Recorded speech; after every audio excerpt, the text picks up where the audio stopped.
Halo anak-anak, Assalamualaikum warahmatullahi wabarakatuh. Bagaimana kabarnya kalian?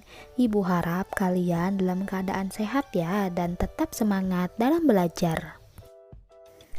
Di video kali ini kita akan belajar tema 6 subtema 1, muatan pelajaran PPKN. Materi yang akan kita pelajari hak dan kewajiban terhadap sumber energi di rumah. Nah anak-anak, air adalah sumber kehidupan. Tanpa air kita tidak dapat hidup. Setiap hari kita membutuhkan air sekitar 2 hingga 3 liter. Jika kekurangan air, tubuh kita akan lemas dan tidak kuat untuk beraktivitas. Oleh karena itu, kita harus memiliki persediaan air bersih yang cukup di rumah. Namun, tidak di semua tempat tersedia air bersih yang cukup.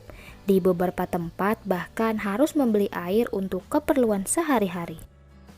Oleh karena itu, kita wajib menghemat penggunaan air di rumah.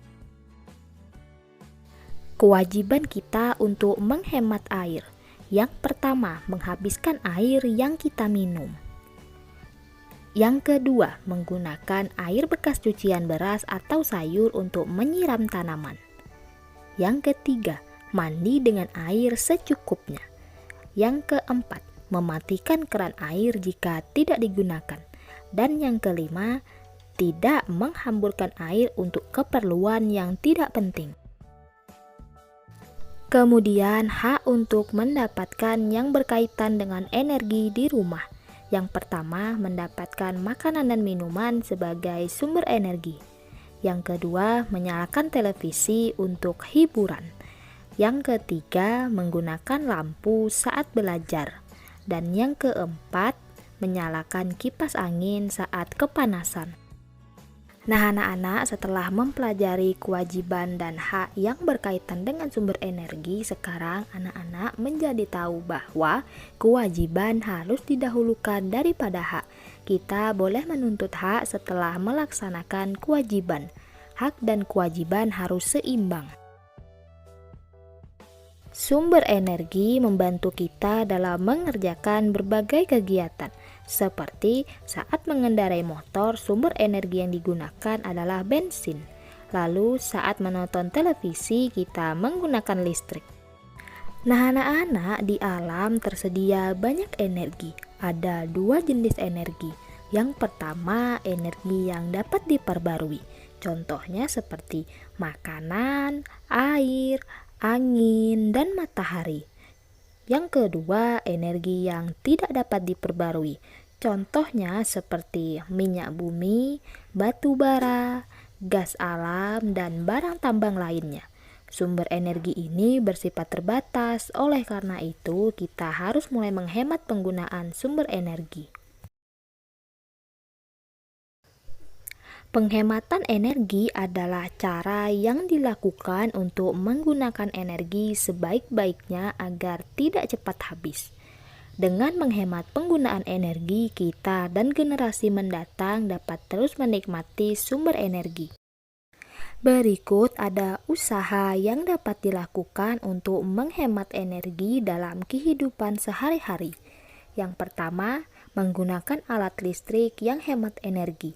Yang kedua, mematikan alat-alat listrik jika tidak digunakan. Yang ketiga, menggunakan kendaraan hemat bahan bakar. Yang keempat, menggunakan kompor hemat energi.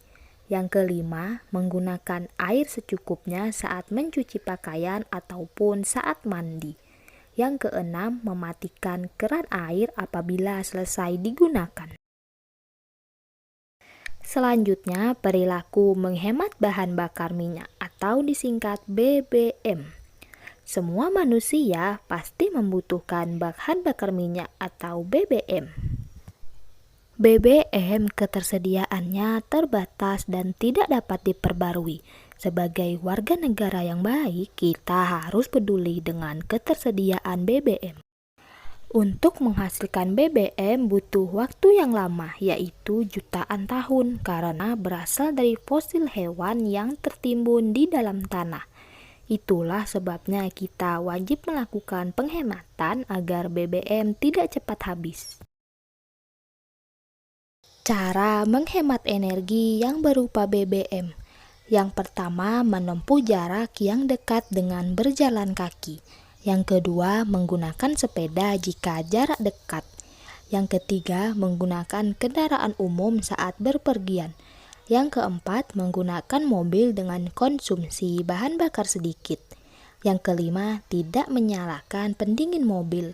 Dan yang keenam, mengurangi penggunaan BBM dengan menggunakan energi alternatif. Baik, sekian video pembelajaran kali ini. Semoga bisa dipahami ya. Terima kasih. Wassalamualaikum warahmatullahi wabarakatuh.